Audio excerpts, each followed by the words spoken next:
Hello, welcome to Tea with the Druid, number 183. On this solstice day, Tea with the Druid coincides with the solstice time, which is fantastic. It happened at 4 a.m. This morning here in the UK. Lovely to see everybody arriving in our sacred circle together. Tampa, Florida, Brussels, Aberdeen, Denver, Phoenix, Arizona, the Vercors Mountains, Stockport and southern Germany, chilly Norfolk. Yes, it is chilly. Lovely to see you all. Welcome, everybody. Tea with the Druid is brought to you by the Order of Bards, Ovates and Druids. And it's chilly. You can see I've got a top on.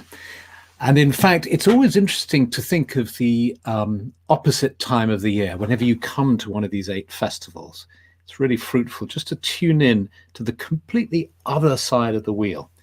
What our friends on the other side of the world are experiencing now, which is the winter solstice. And in fact, Anastasia is saying happy winter solstice from Aotearoa. Happy winter solstice to you, and Australia as well. So that's great. So happy winter solstice to you. And one of the commonalities is that they're both called solstices, which comes from the Latin solstitia, when the sun seems to stand still for a few days and rises at virtually the same place each time here. And there's an interesting thing that happens at the solstice is there's a period of shifting of energy.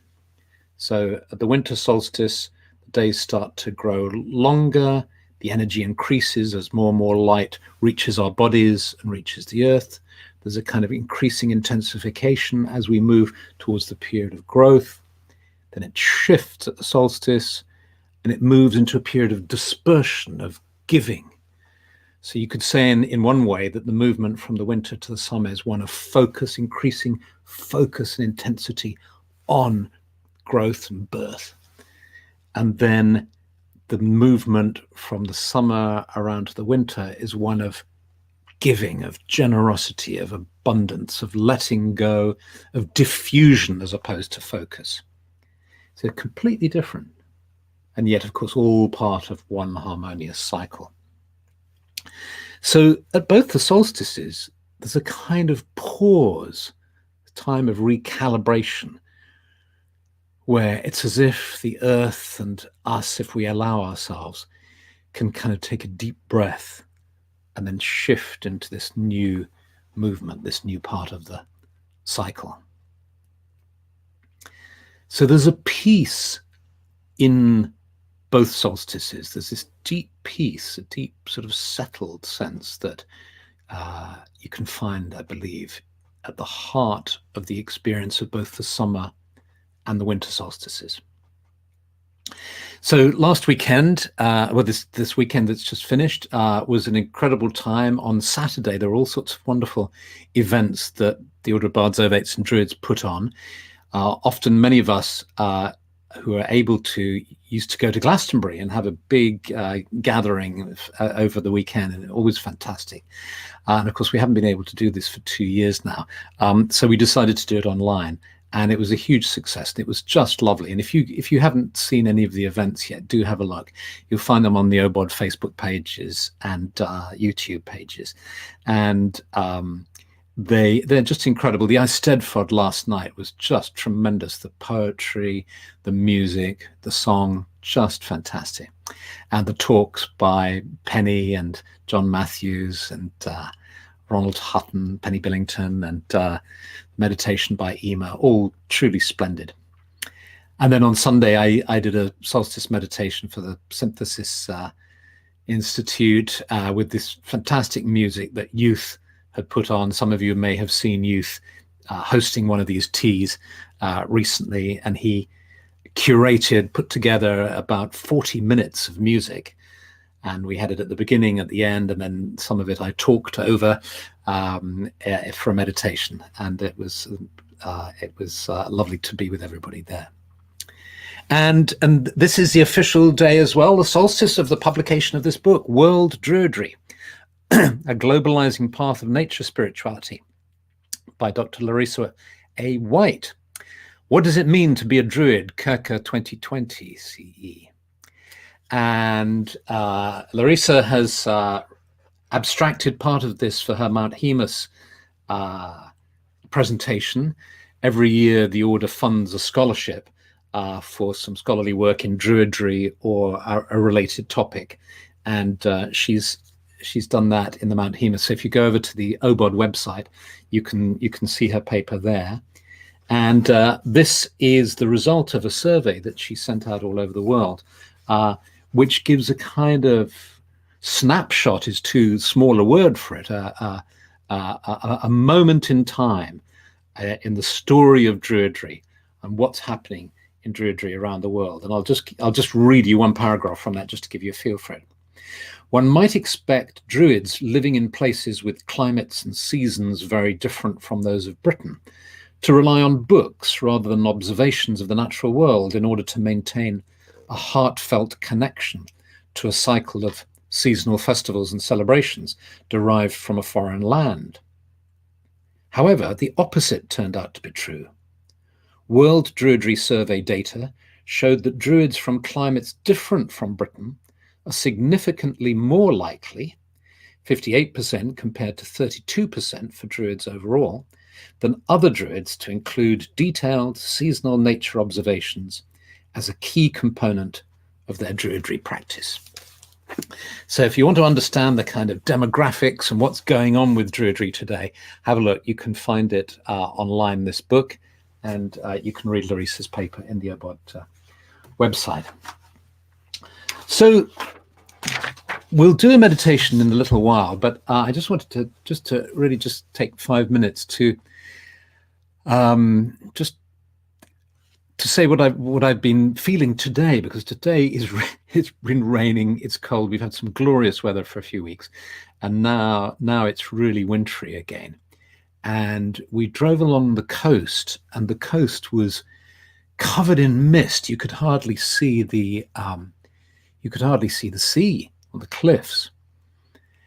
And it struck me when I was sitting down to think about what I could share with you this evening, is that, I have a huge desire and tendency to go for clarity, to go for elucidation, for clarification, for articulation.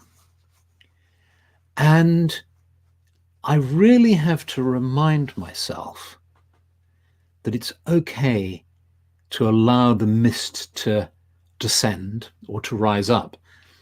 It's okay to be in the mist. And in fact, it's in the mist that new forms can give birth and new inspiration can come. And the mist is a powerful image in the old Celtic stories. It depicts liminality, this concept of liminality. And of course, it's a powerful image too of dropping down from the rational mind into the, what should we call it, the unconscious, into the collective, into the Arwen perhaps, into the cauldron of all being. And of course, poetry is a beautiful way to work with this. And this is the poem that I decided that I would like to read to you. It's just so beautiful. And it's by Pablo Neruda. And it comes out of a concern that I've had. I'm reading quite a lot now, and I don't know whether you have this experience, but you read a whole book. It's full of fascinating information and facts and ideas. Then you'll maybe meet a friend a couple of weeks later, and they'll say, what have you been reading? Or you share with them what you've been reading. And there's so little left in your conscious mind. There's so little left. It's all there, I guess. If you could be hypnotized, you could pull out the stuff, and it's all worthwhile, I believe. But so much goes into this forgotten place, this place of the mists. So let me read to you now Births by Pablo Neruda.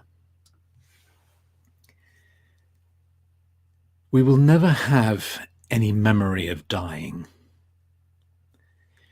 We were so patient about our being, noting down numbers, days, years and months, hair, and the mouths we kiss. And that moment of dying, we let pass without a note. We leave it to others as memory, or we leave it simply to water, to air, to time. Nor do we even keep the memory of being born, although to come into being was tumultuous and new. And now you don't remember a single detail and haven't kept even a trace of your first light. It's well known that we are born. It's well known that in the room or in the wood or in the shelter, in the fisherman's quarter, or in the rustling cane fields, there is a quite unusual silence. A grave and wooden moment as a woman prepares to give birth.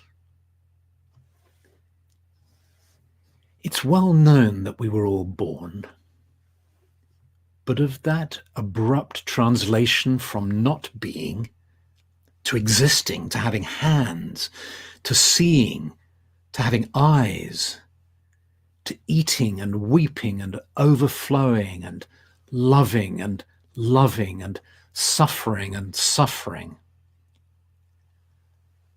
Of that transition, that quivering of an electric presence, raising up one body more like a living cup, and of that woman left empty, the mother who is left there in her blood and her lacerated fullness, and its ending and its beginning and disorder, tumbling the pulse, the floor, the covers, till everything comes together and adds one knot more to the thread of life.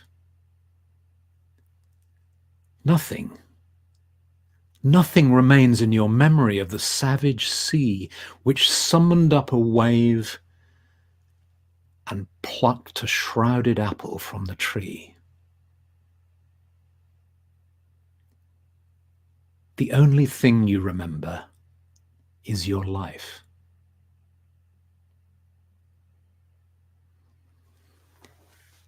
And that's called Births, and it's from a collection, Fully Empowered, by Pablo Neruda, translated from Plenos Poderes in 1962.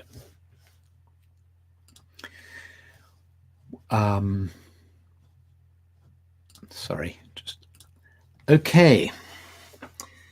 So let's go into a meditation from there. Let's just be aware of ourselves seated in front of our screens.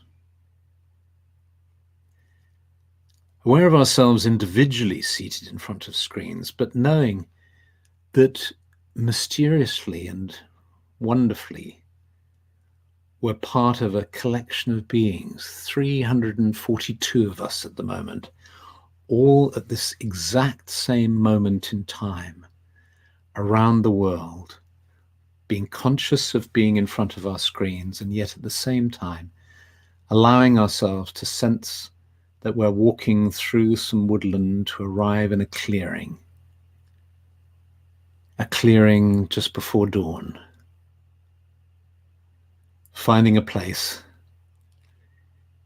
being seated,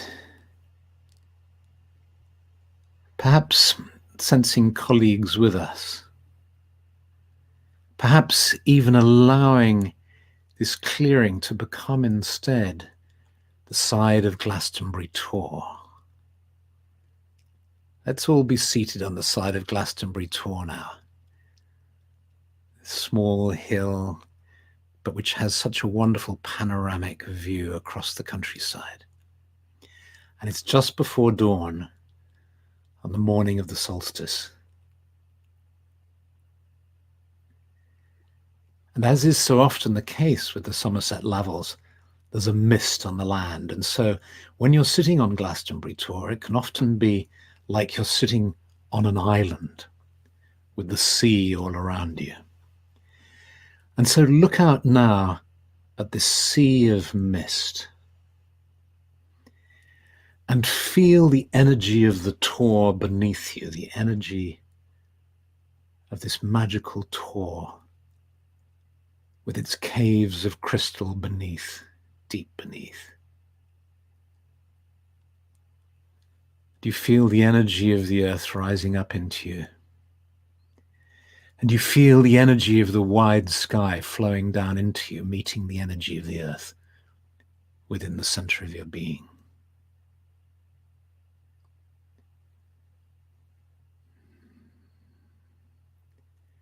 And then you start to see the sun rising over the mist on the horizon. That wondrous shimmering and the first rays of dawn going straight to your heart, filling your heart with love, with light, with warmth. And this light flows all through your body, all through your aura, your energy field.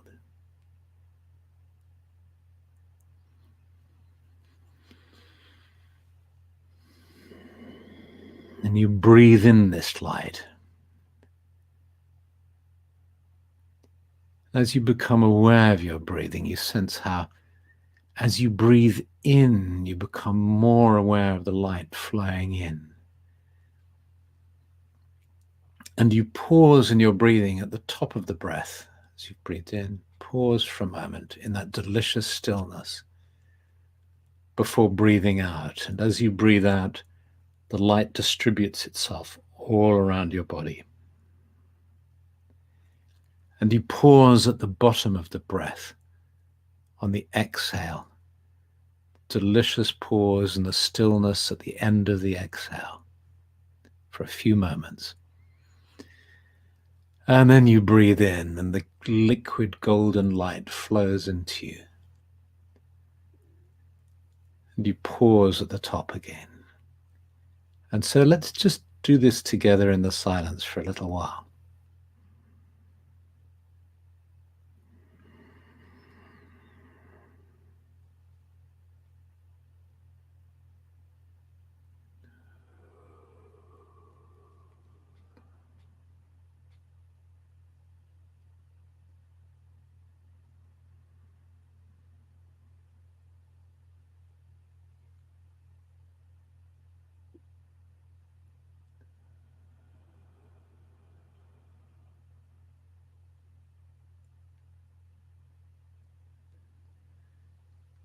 Just relaxing into the pause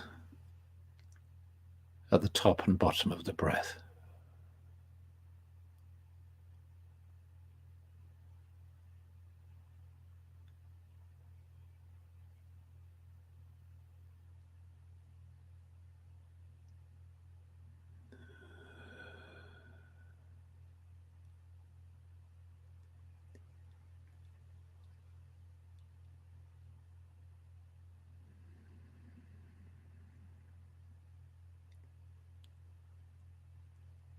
And you become aware now of the sun rising up in its fullness, so you can see the whole disk of the sun now.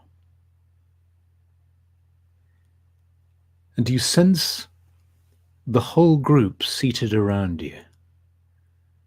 More than 300 of us seated on the Tor. And you know, the Tor has these kind of ridges on it, making a kind of natural seating arrangement. And you look around and you see the faces of your friends and colleagues in the dawn light of the solstice. And it's as if you can see the way the light is flowing into their being, and you can see them glowing in this light.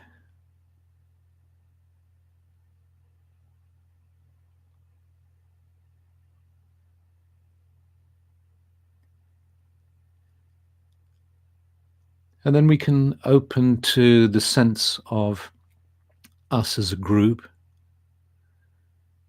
the warmth and energy of this group, just being nourished by the sun, supported by the energy of the Tor, just effortlessly being.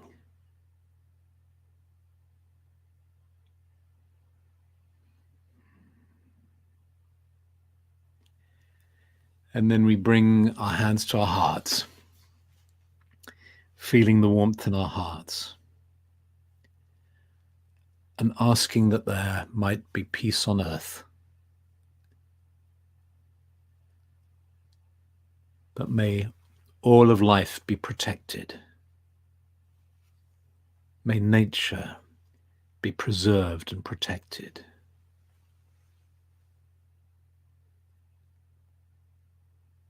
May our brothers and sisters, the trees, the forests, the woods, be preserved and protected.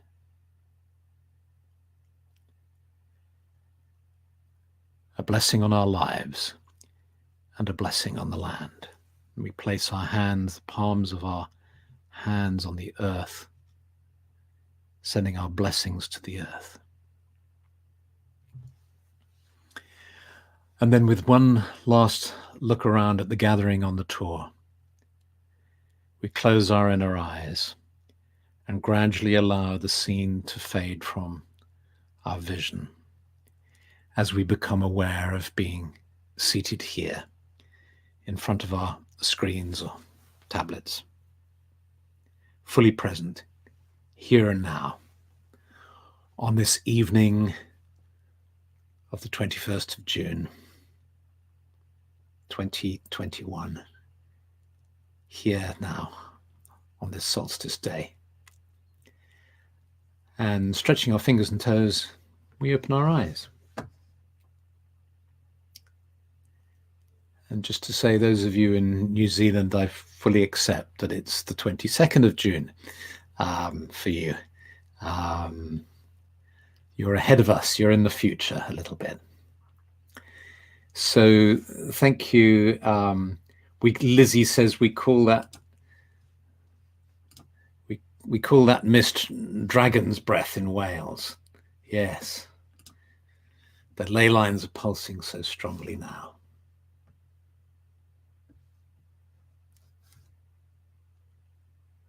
Marie is saying, am I the only one who feels suffocated when I stop between in-breaths and out-breaths? My breath is continuous.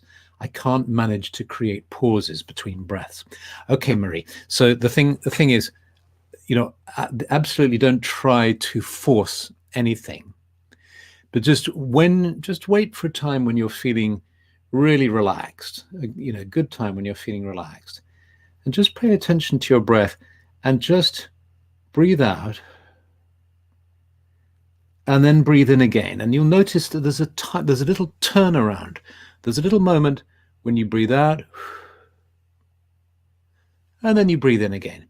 There's a millisecond, just a moment like that. And that's the moment we're talking about. And you can extend that. It's the same at the top as well. By the top, I mean, when you breathe in, there's just a moment and then it turns around and it goes out again. So it's completely natural. And all we're doing in this exercise is we're just extending that moment. And you can just completely take it at your own pace and see if you can extend that moment a little. If it doesn't work for you, that's fine. If it makes you stressful or anxious, then just leave it. It's okay. It doesn't matter. But that's what it is. And if you particularly use the bottom of the breath, when you breathe out, imagine doing it with a little sigh. Just relax into it and just kind of let go into it. Allow yourself to pause before you come back up again. Like that. And then breathe up again and see if you can get into some kind of rhythm. But really don't worry if it doesn't work for you. So lots of lovely messages. So I very much look forward to reading your messages. I'm going to go and make some tea now and I look forward to reading your messages. So have a lovely week, and have a blessed Olban Hefin, the light of the shore, as it's called in the Druid tradition. And I'll see you next Monday. Many, many blessings. Okay, lots of love. Bye.